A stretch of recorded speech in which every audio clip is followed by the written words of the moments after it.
If this video showed up for you, it's because this story is going to move you and give you chills. So go ahead and subscribe to the channel if you like this kind of story, and comment which city you're watching from.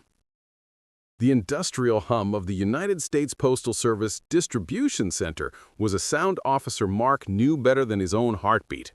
It was a relentless, grinding symphony of conveyor belts, hydraulic lifts, and the heavy thud of packages hitting sorting bins. The air inside the massive warehouse always tasted the same, a dry mixture of cardboard dust, diesel fumes from the loading docks, and the stale coffee that kept the night shift moving. But for Mark, the only thing that mattered in this chaotic ocean of parcels was the rhythmic clicking of claws beside him. Rex, a German shepherd with a coat the color of burnt amber and eyes that seemed to hold an ancient wisdom, trotted by his side. They were a single unit, a bond forged in training and solidified by years of service.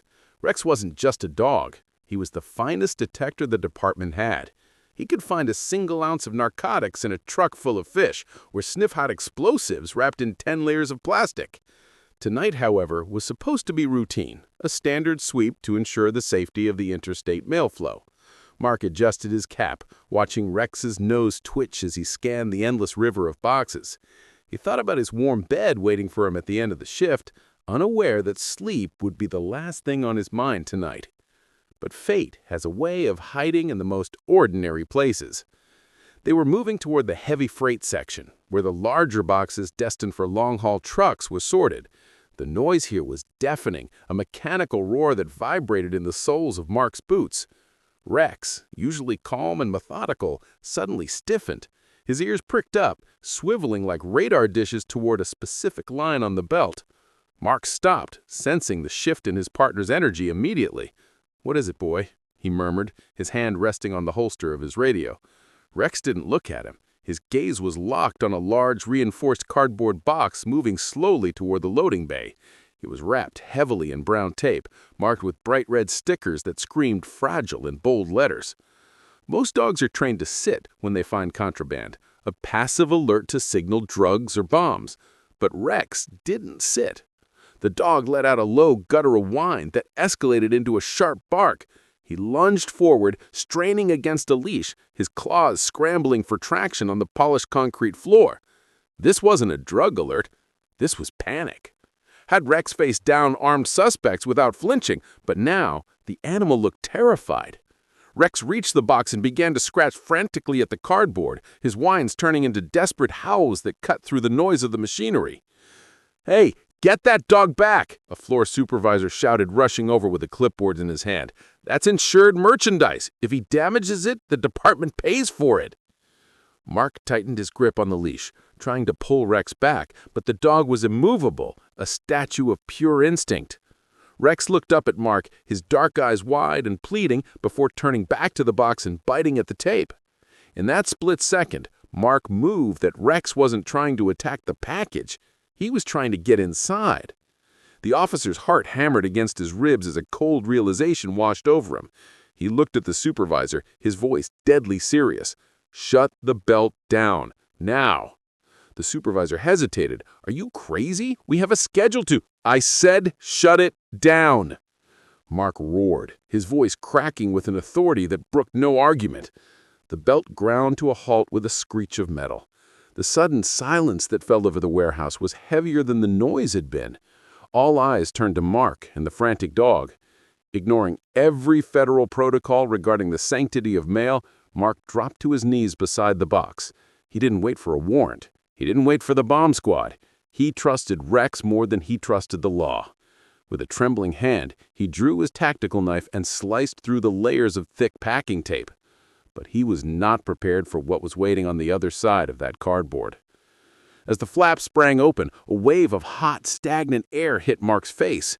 He peeled back layers of suffocating bubble wrap, his breath hitching in his throat. There, curled up in the fetal position, bathed in sweat and pale as a ghost, was a child. A little girl, no older than 6, dressed in thin pajamas that were soaked through. She wasn't moving. Her chest was barely rising. The air inside the sealed box had run out long ago. "Medic! I need a medic now!" Mark screamed, the sound tearing from his throat with raw desperation. He scooped the small, limp body out of the box. She was burning up, her skin clammy, her lips tinged with a terrifying shade of blue. The warehouse erupted into chaos. Workers dropped their scanners, rushing over with water and phones, but Mark saw none of them. He laid the girl on the cold concrete floor, checking for a pulse. It was faint, a fluttering bird against his fingertips. Rex, usually trained to stay back, crawled forward on his belly and rested his head gently against the girl's leg, letting out a soft, mournful whimper. He knew. He had smelled the fading life inside the darkness of the box. As the distant sirens of the ambulance began to wail, growing louder with every second, Mark looked back at the box. The shipping label was still intact, crisp and clean. It read, "Sender, Rebecca Mills." Mark stared at the name, etching it into his memory with a burning rage. Whoever Rebecca Mills was, she hadn't just mailed a package, she had tried to send a child to her grave. And Mark knew, as he felt the girl's weak pulse under his fingers, that the hunt for Rebecca Mills had just begun. The flashing red and blue lights of the ambulance painted the gray walls of the warehouse in a chaotic rhythm. But for Mark, the world had narrowed down to the tiny oxygen mask covering a girl's face. "She's hypovolemic and severely dehydrated," the paramedic shouted over the noise, his hands moving with practiced urgency as he inserted an IV line into a vein as thin as a thread. "We need to move, now." As they loaded the stretcher, Mark felt a cold nose nudge his hand. Rex was trembling, not from fear, but from the residual adrenaline of the discovery. Mark knelt, gripping the dog's fur, staring at the empty cardboard box that had almost become a coffin. "Good boy," he whispered, his voice thick with emotion. "You saved her." But the relief was quickly replaced by a cold, hard knot of anger in his stomach.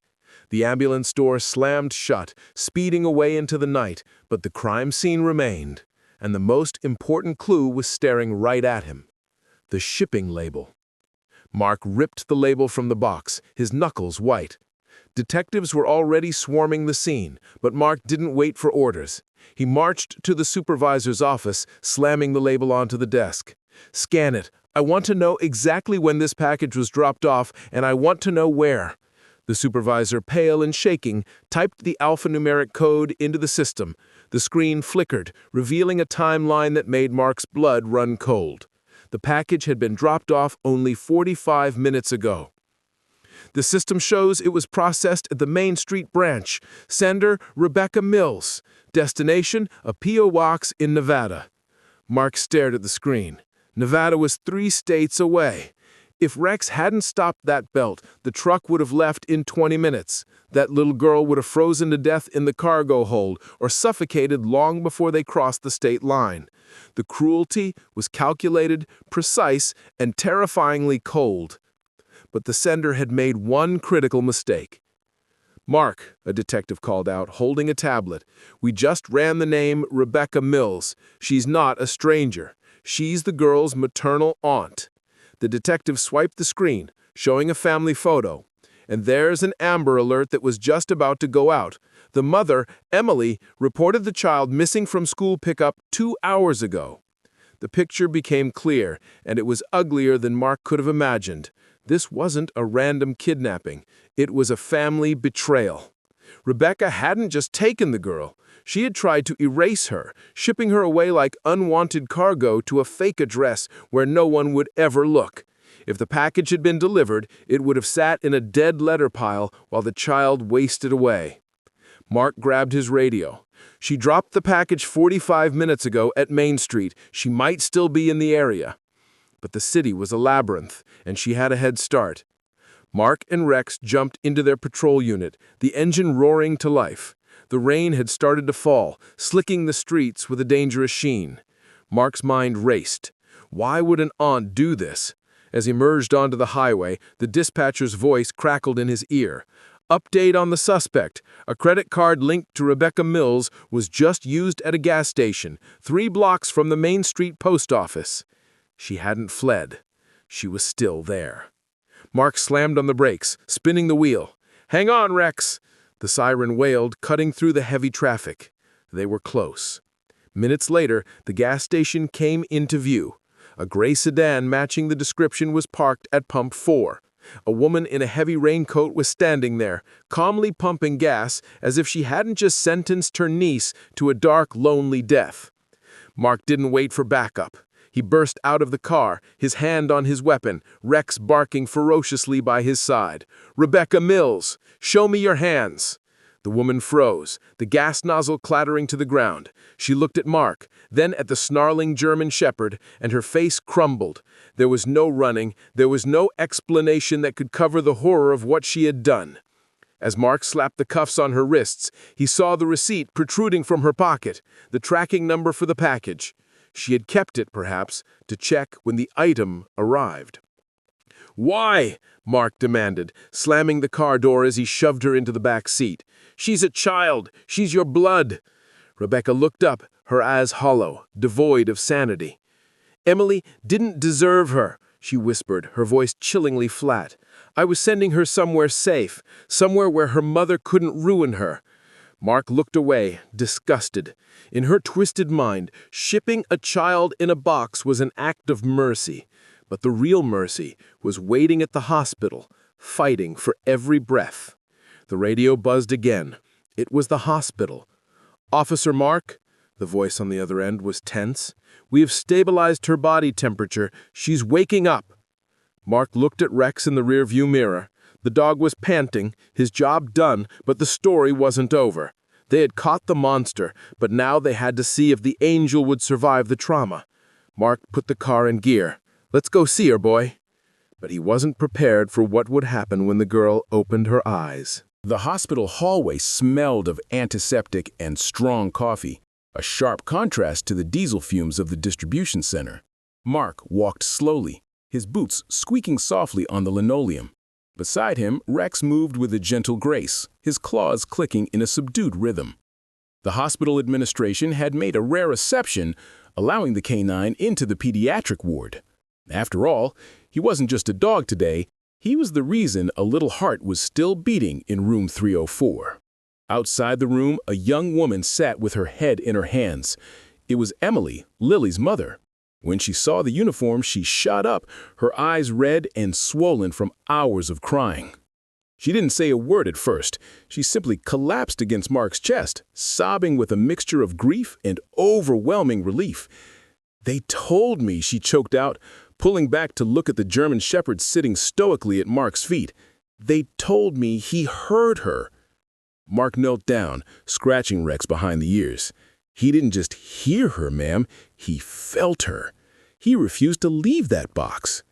Emily fell to her knees, burying her face in the dog's thick fur. Rex, usually trained to be aloof with civilians while on duty, lowered his head and licked the tears from her cheek. It was a silent moment of gratitude that no words could ever capture. But the real test was waiting inside the room. The doctors had said Lily was physically stable, but the psychological trauma of being trapped in a dark, airless box could be devastating. She had just woken up. Mark opened the door gently. The room was dim, lit only by the soft glow of the medical monitors. Lily looked impossibly small in the hospital bed, hooked up the fluids, her face pale against the white sheets. Her eyes were darting around the room in panic, her breathing shallow. She was terrified. "Lily?" Emily whispered, rushing to the bedside. The Lily flinched, gripping the sheets. "Mommy, it was dark. I couldn't breathe." "I know, baby, I know. You're safe now," Emily soothed, stroking her hair. But Lily was still trembling, her eyes wide with the lingering horror of the darkness. She needed something to ground her, something to tell her that the nightmare was truly over. Mark stepped forward, and Rex followed. At the sight of the large dog, Lily's eyes widened, but not with fear. She stared at him, transfixed. Rex walked up to the side of the bed. He didn't jump up. He simply rested his heavy head on the mattress right beside Lily's hand and let out a soft, familiar whine. It was the same sound he had made in the warehouse. Lily froze. She looked at the dog, then at her mother, and a realization dawned in her eyes. "I heard him," she whispered, her voice raspy. "I heard the doggy crying for me." Slowly, with a trembling hand, Lily reached out and touched Rex's wet nose. The dog closed his eyes, leaning into her touch. The rhythmic beeping of the heart monitor slowed down, settling into a calm, steady beat. The fear in the room evaporated, replaced by a warm, golden silence. Lily smiled, a weak, tired smile, but a genuine one. "He found me," she said softly. "He sure did, sweetheart," Mark said, his voice thick. "He wasn't gonna let you go." In the weeks that followed, the story of the canine who sniffed out a child in a sealed box made national headlines. Rebecca Mills was charged with attempted murder and kidnapping, facing a sentence that would ensure she never hurt anyone again. But for Mark, the victory wasn't in the courtroom. It was in the letter he received a month later. It was a drawing, done in crayon. It showed a blue stick-figure policeman, a brown stick-figure dog with giant ears, and a little girl holding the dog's leash. Underneath, in messy, childish handwriting, it read, "Thank you for opening the box, Lily." Mark pinned the drawing to his locker at the station. He looked down at Rex, who was sleeping by his feet, dreaming of tennis balls and open fields. We often think of heroes as people with capes or badges, but sometimes a hero is just a soul who refuses to ignore a cry for help, even when it's hidden beneath layers of cardboard and tape. That night, as they walked out for another shift, the warehouse didn't seem so loud anymore, because Mark knew that no matter how much noise there was in the world, Rex would always hear what mattered most. Sometimes, saving someone is also a way of saving yourself. If this story moved you, don't forget to like the video and share it with someone who loves animals. And tell me in the comments, do you think dogs have a sixth sense when it comes to saving lives? I'll see you in the next video.